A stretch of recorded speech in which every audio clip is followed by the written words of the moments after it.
about y'all, but I can't believe how the Austin Film Society has grown from Rick Linklater's rogue endeavor for filmmakers to screen movies and talk ideas into this massive organization that not only brings reverence and attention to Austin as an artistic hub, but supports Austin studios and the efforts of Texan filmmakers. And I am so proud to be part of this community and to be here tonight to celebrate and support the Austin Film Society and the work it does.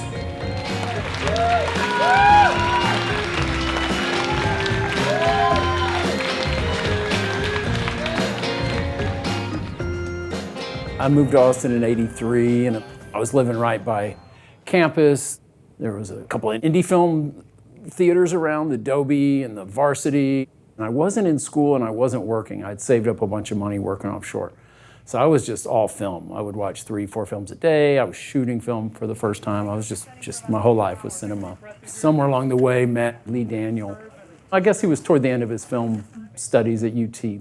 And we both wanted to see more experimental film. So I met with Scott Dinger at the Adobe Theater and said, hey, what if we showed some movies at midnight and split the box office, and it won't cost you anything, but you'll take half the money and we'll bring some people in to buy, whatever pitch. And he's like, okay, let's try it. We were successful from the jump. Very first things we did, and we did a number of those kind of once a monthers, but I was ambitious to show more features. I wanted to do director retrospectives and just show more cult films, just things we haven't seen. So we were the Film Society with our 501c3 status. We had taken over this space above a coffee shop. So we called it Austin Media Arts. Got our first grants, started bringing in some filmmakers, and that was wild. That was really fun space. It ended up being kind of our headquarters. A couple years later, we were filming Slacker. We did auditions and casting. We filmed there. It was kind of a hub, but we showed a ton of great cinema there. I just always felt there was so much potential in the Film Society. I saw the way audiences, I just always felt we were sitting on something that could be great, but it was all volunteer. So it was starting to drive me crazy. I was just begging to not have to do so much of it myself. Finally, at about our 10th anniversary, we hired 2 UT grad students. That was the first paid employees we had ever had. And the Film Society just kept growing, just got incrementally bigger and better. We never took a leap that I felt Austin wasn't ready for. In the late 90s, we took a leap forward with Austin Studio. The airport had moved, and so the city just found itself with 700 acres to develop. But we kind of got in there first and said, hey, it would really help our industry to, these hangars, we could turn them into sound stages, the offices, we could park trucks. We just need some infrastructure for our local industry.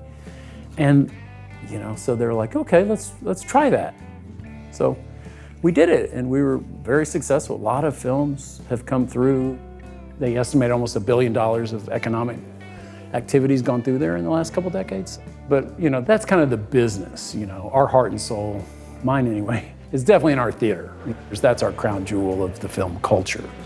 Welcome to the AFS Cinema. My name's Rebecca Campbell. I'm with the Austin Film Society. And I'm so glad y'all are here, and I've met... I started at AFS in 2012, and this was when Austin Film Society had a traveling screening series that we mostly did at the Alamo Draft House. And that was really the extent of what our screening program was. We knew that the community needed more. We knew that there was a hunger for a repertory art house which did not exist in Austin at the time, and that there was also a need for there to be a place for the filmmaking community, the creative community to gather and enjoy cinema together. And so we started looking around Austin. Could there be a theater space that's not in use? Could there be a space that needs more energy? And we found the space that we're in now.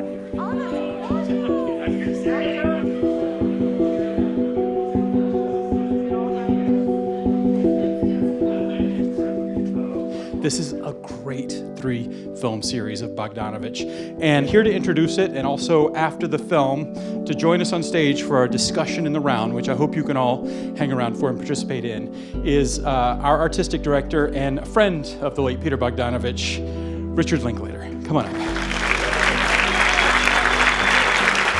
It doesn't get much better than this. We're going to be watching a 35mm print of What's Up, Doc? I'll give it up to Lars, finding a print. This is film heaven. Peter would be so moved. Perfect, maybe?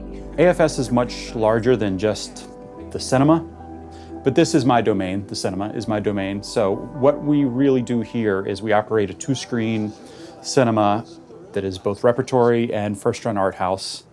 And we play local films and we play international films so that everyone who experiences cinema at AFS is able to be part of something much larger and also be part of something very local. One thing that we're really proud to have is a big, usable space for film festivals. There are big international film festivals that come through here, and then there are smaller local film festivals. None of this happens without Rick Linklater decades ago deciding that Austin could be a place where you have international levels of film culture.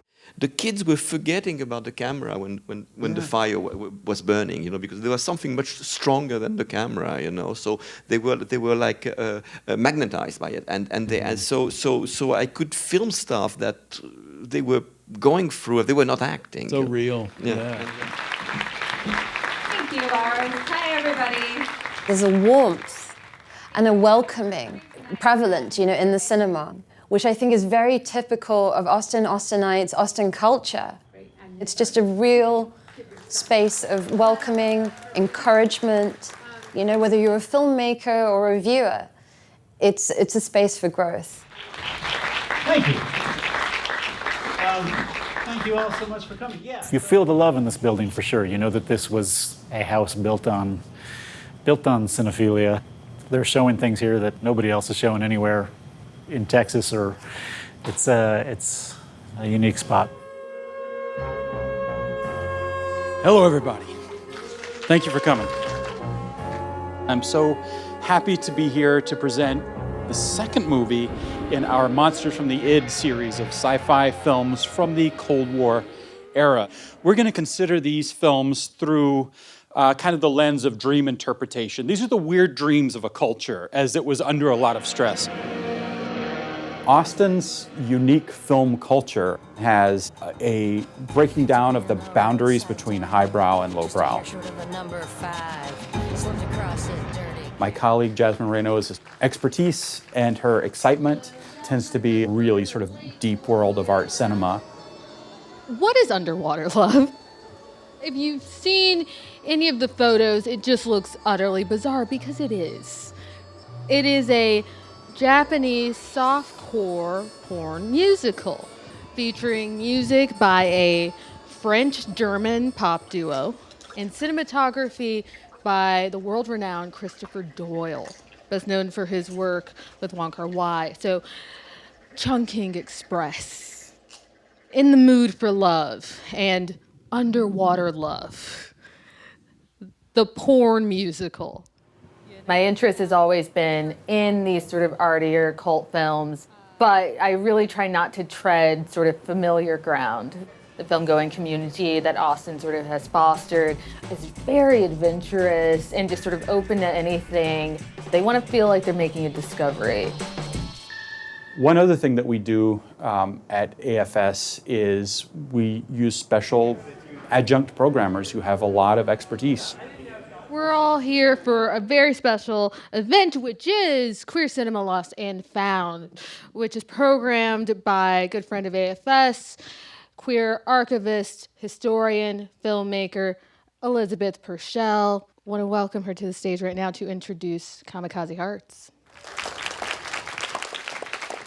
I just want to say thank you guys so much for coming out tonight for this screening. This series has been such a joy the couple months that we've been doing it. I know things are really bad for queer people right now, especially in Texas. And I feel like these films really bring us together. My next movie is the movie that I'm filming right now at this very minute. I'm so happy that we have this series. I just want to say real quick. It's been such a beautiful experience because we have a very loyal audience that just sort of trusts that they're going to see something cool. They're going to see something exciting here. Immediately when they said, Todd, they came to me and said, would you be interested in doing Velvet Underground documentary. And I immediately knew, as you know, that this is a band that doesn't exist anywhere in traditional footage. It is just wonderful to be in a space where there is such expertise around you. And so I love the programming here because it challenges me to think. That is why I'm so grateful for a theatre like this. I can just come here and be myself, and I'm exposed to all this awesome, material. I'm drawn to modern architecture because I think it's so much about constructing absence and revealing the significance of absence, by space itself. I first started coming to AFS just as a cinephile. This is the only repertory film theater in Austin, or at least the main one for me. I've seen so many filmmakers I admire with the films that they made. Smithereens by Susan Seidelman. I've seen Europa Europa by Agnieszka Holland. I shot it in 1989 when I was able to come back to Warsaw, to Poland, after 9 years actually of exile.